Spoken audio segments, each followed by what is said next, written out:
Prechádzame čarokrásnou krajinou Levočských vrchov, regiónom obdareným romantickými prírodnými krásami a záchutiami.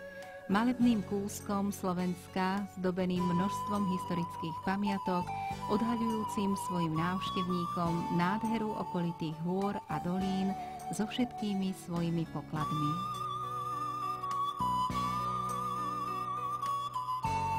V diaľke sa črtá majestátny Ľubovniansky hrad, čo je neklamnou známkou toho, že o chvíľu nás privítá prachom dejín pokrytá Stará Ľubovňa. Iba 7 kilometrov južne od tohto starobilého mestečka v tieni vrchu Kečera sa nachádza cieľ našej cesty, rázovitá rusínska obec Jakubany.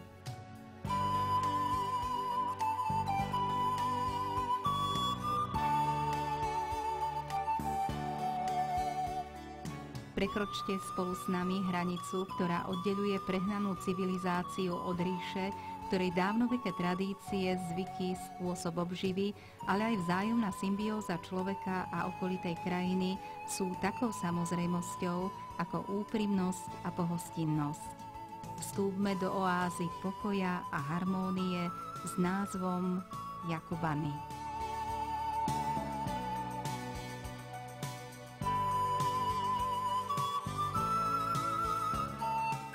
Obec Jakubany sa nachádza na severnom svahu Levočského pohoria v nadmorskej výške 500 až 600 metrov nad morom.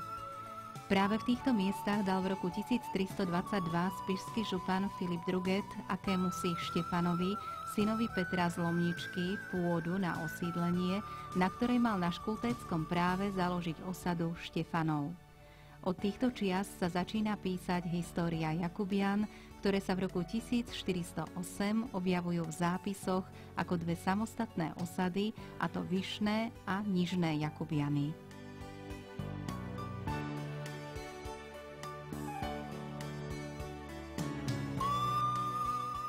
Dnešná dedina je produktom valašskej kolonizácie na rozhraní 15. a 16. storočia. Jej obyvatelia sa živili poľnohospodárstvom, chovom dobytka, lesnými prácami a pastierstvom.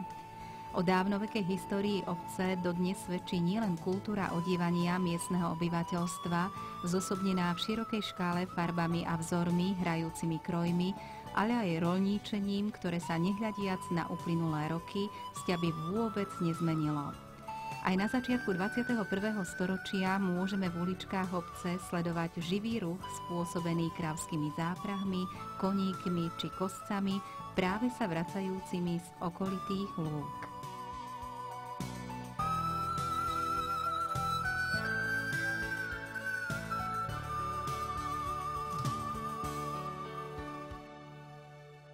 Táto atmosféra, sťaby vystrihnutá z historického filmu, si podmaní každého návštevníka tejto malebnej obce, ktorej dávno zabudnuté remeslá na počkanie ožívajú pred našimi očami.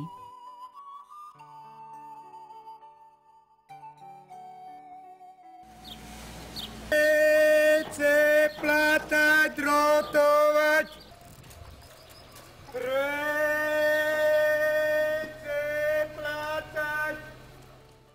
Nie, nemýlite sa. To, čo teraz vidíte, je naozajstný drotár.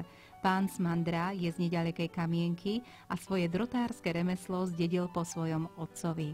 Dodnes sa ho nevzdal, vďaka čomu obyvatelia Jakubian môžu nielen svoje tradície, ale aj riad dediť z pokolenia na pokolenie.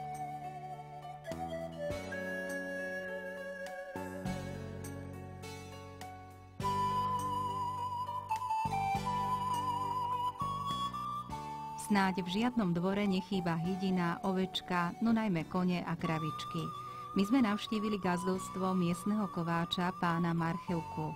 Prilákali nás nielen rytmické zvuky kladiva, ale aj vôňou dreveného uhlia presítené prostredie. Zatiaľ, čo šikovné ruky kováča formujú neposlušné železo, tak jeho pani s rutinou pripravuje pokrm pre svoj statok.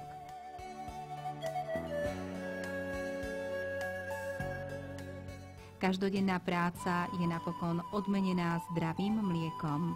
Dúšok takéhoto moku veru nielen poteší, ale aj osvieži.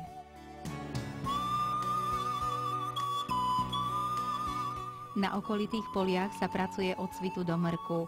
Aj keď moderná technika nie je už dávno v Jakubanoch tabu, napriek tomu zvlnený horský terén praje najmä koníkom, odvekým pomocníkom tunajšieho ľudu. Tí sa o svojich štvornohých priateľov s láskou starajú. V stajni pána Čopiaka je niekoľko tátošov. Z ich úprimných očí vidieť, že starostlivosť svojich gazdov vedia oceniť. Teraz už iba pár majstrovských ťahov pána hospodára a konský poťah je pripravený vyraziť za prácou, ktorá ho očakáva presne tak, ako obrok pri návrate.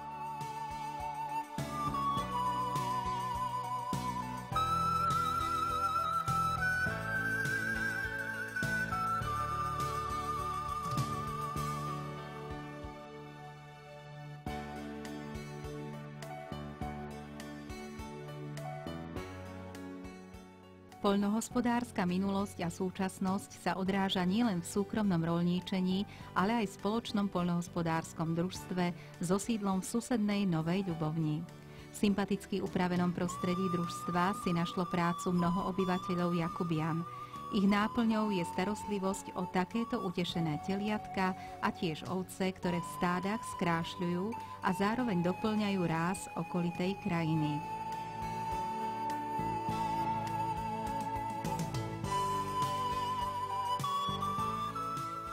Nedaleký Saláš je zdrojom vždy čerstvého ovčieho syra, ktorého kvalitu si cenia v širokom okolí.